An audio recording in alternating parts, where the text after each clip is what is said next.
I'm Dominic D, reporting for Kids First. Today, I'm so excited to be speaking with Mr. Frank Stallone. Frank is a Hollywood star who has seen and done it all. He spent nearly 5 decades entertaining us with his amazing songs that have topped the music charts worldwide. He's a singer, songwriter, musician, and actor. Frank Stallone is a package deal. He's recently starring in a documentary about his life called Stallone, Frank that is, and he's here to answer some questions for us today. Welcome, Frank. Well, thank you, Dominic. Appreciate it. Here's my first question. Within your documentary, you highlight many setbacks you have experienced while in the industry. I, too, am an actor, and I know firsthand how challenging this line of work can be. Can you tell us what was your main motivation in getting around all these obstacles? Well, you know, Dominic, I turned professional when I was 15 years old as a musician. So I was playing clubs and bars, and my aspiration, obviously, was to be, you know, the Beatles. To be a rock star. I mean, I was never motivated by money. I was just motivated because of something I love to do. And then gradually, I got into the acting field. I did some acting classes and stuff like that. But after my biggest success was Staying Alive, the acting roles came in. So I somewhat learned. I did go to acting class, but I somewhat learned on the job. And but I knew going into this, there were many, many setbacks. And even the most famous artists will always say, it's talent, but it's also a lot of luck. You know, it's a lot of luck being there at the right time, meeting the right people. So there's a lot of very, very talented people I've seen over the many years that never really made it, but they're just as talented as anyone that is worldwide famous. Thanks for sharing that. Is there anyone in particular, maybe a family member or someone in the industry, who kept you grounded and moving forward while on your path?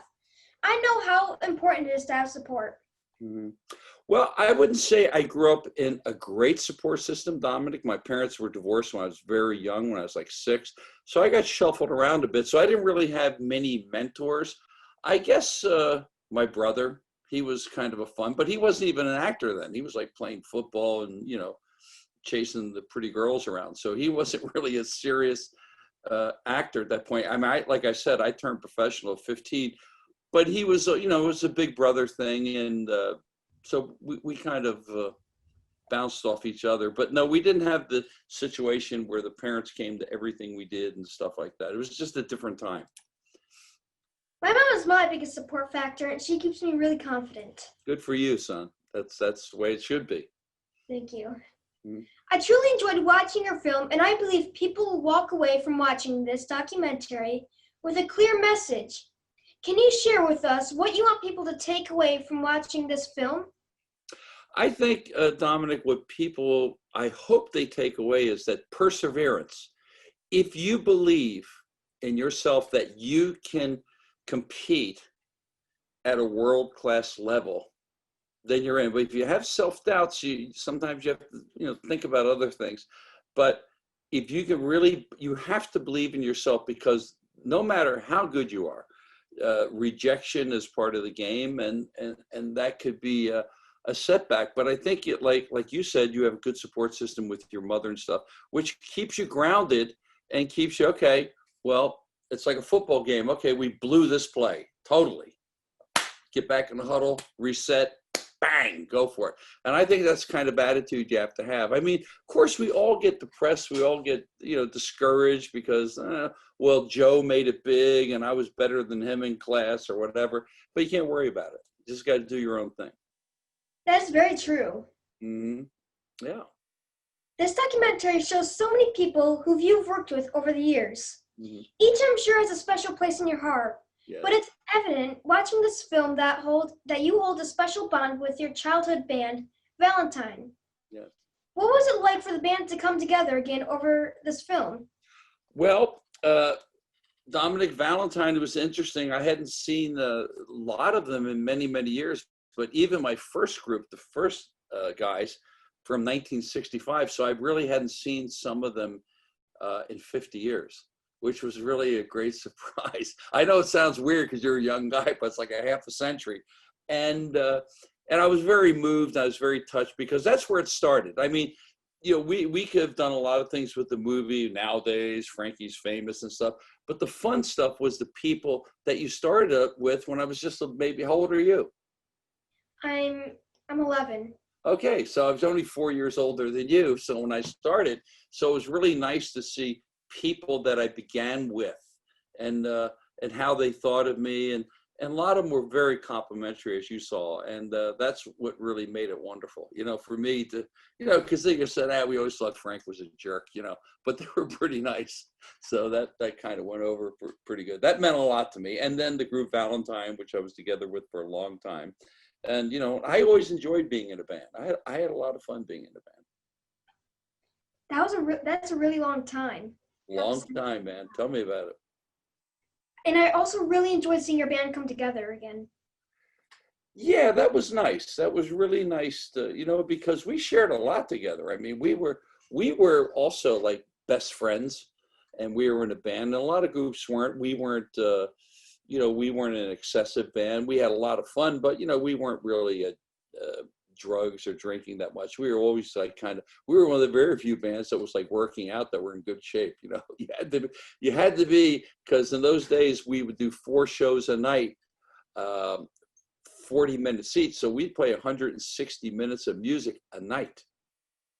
That's a lot of music. So that's how you kind of learn your trade, because it's a lot of hit and miss. You go, boy, we were really bad that night. Let's get this thing together. And like acting, so we got together, regrouped, bingo. And that's what we do. I'm really impressed by so many of your talents, including your ability to box. Mm-hmm. You still have the passion for boxing, and if so, do you find time to get back in the ring? Well, I don't get back into the ring anymore, Dominic, but I do train at the boxing gym, because I always felt comfortable in the boxing gym. There's a camaraderie there, and, in boxers, some of them are so tough, but they're some of the nicest people I ever met. They're not like bully or braggarts and stuff like that. And it's just, we sit there and we just talk a lot of nonsense. But the thing is, the workout is really good. If you can really stay with the workout in your 3-minute increments, the heavy bag, the speed bag, shadow boxing. Some people do punch mitts, and I have to watch I got big hands, so my hands are a little damaged, so I have to like double wrap them. So I hit the bag, but I do not want to get hit in the head anymore, Dominic. I think I got enough of that when I was younger. I have to remember my lyrics, Yeah, I really enjoyed that part of the film. Uh-huh. I really did. Well, thank you. I think that the making of this documentary was brilliant. And I'm curious, whose idea was it to make this film? Well, it was the brainchild of Derek Wayne Johnson, the director, and Emmett James and Chris May. They were the original nucleus, and they came to me and they said, "Hey, you know what? You've had a pretty wild, screwy life, and we'd like to do a documentary." And I said, "Really? Me at this point in my life?"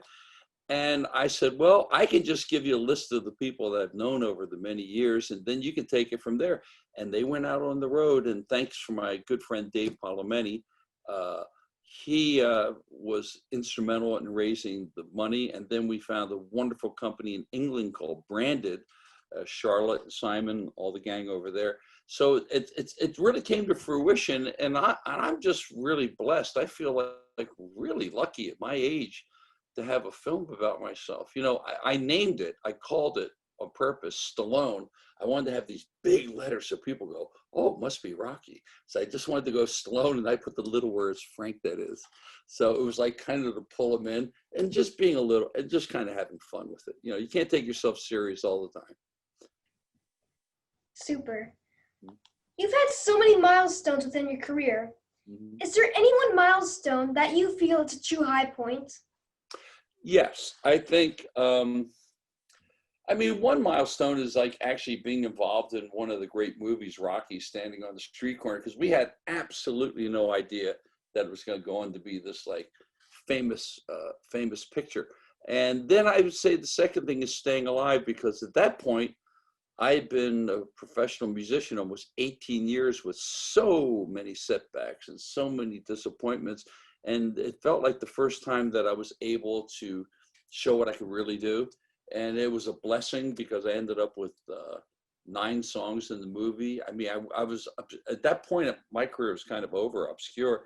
And that year I was nominated for a Golden Globe and a Grammy. I was considered for an Academy Award. I got to travel all over the world. I had a great band.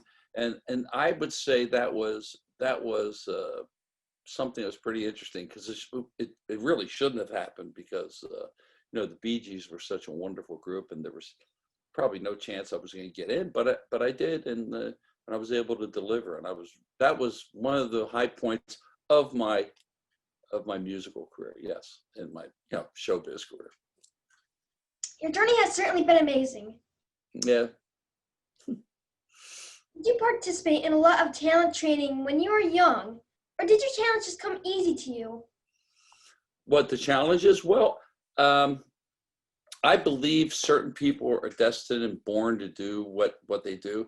I was born to be a singer and entertainer, because I was always a ham. I mean, when I was your age, I was imitating Elvis Presley. I was with brooms all over the house. So, I mean, it was something I always wanted to do. And I think singers are born. I think you can take singing lessons, but I think singers are born with the way they conceive and take in music and stuff like that. So it was my calling. A lot of people have different callings. I mean, when you see some of these great athletes, they just naturally had the ability to do certain things. So you can't teach some of these phenomenal athletes. I mean, you can teach them, but they just have the genetics to do it. And I believe it was a gift from God that I was able to do something that I really like, because a lot of people do things they don't like. They have jobs they're really bored at. And I have the greatest job in the world, to go out and sing and entertain and have fun and meet a lot of interesting people. So I'm very, very thankful for that. You make it look really easy. Mm-hmm. Well, you know what? It's something, they always say something like, if it's something hard, you make it look easy, maybe you're doing a good job, because, sometimes it's, it can be hard. I mean, I've gone through trials and tribulations. I've had everything happen to me on stage, Dominic. I've been electrocuted. I've fallen off the stage. I've hit my head, everything, people, maybe a bad audience, but you learn to dodge with the punches, and but there's a lot of traps along the way you can fall into. But like you said, if you have a good support team behind you that believes in you and that are confident, that really helps. Thank you so much, Frank, for taking the time out of your busy schedule to answer some questions for us. We're super excited to see what's ahead for you. Well, Dominic, thank you, and all the youngsters out there that have aspirations to follow their dream, and I want to thank you, and hopefully you'll see you down the road. See you on the screen, buddy. Thank you. Okay. God bless. Stallone, Frank that is, releases January 19th, 2021 on video on demand and digital screenings. This is an inspiring film you don't want to miss. This is Dominic D reporting for Kids First. Be sure to like, share, and subscribe to our channel for more. Catch you next time. I always wonder what has kept me in this game, but I just keep coming back to it. I love it.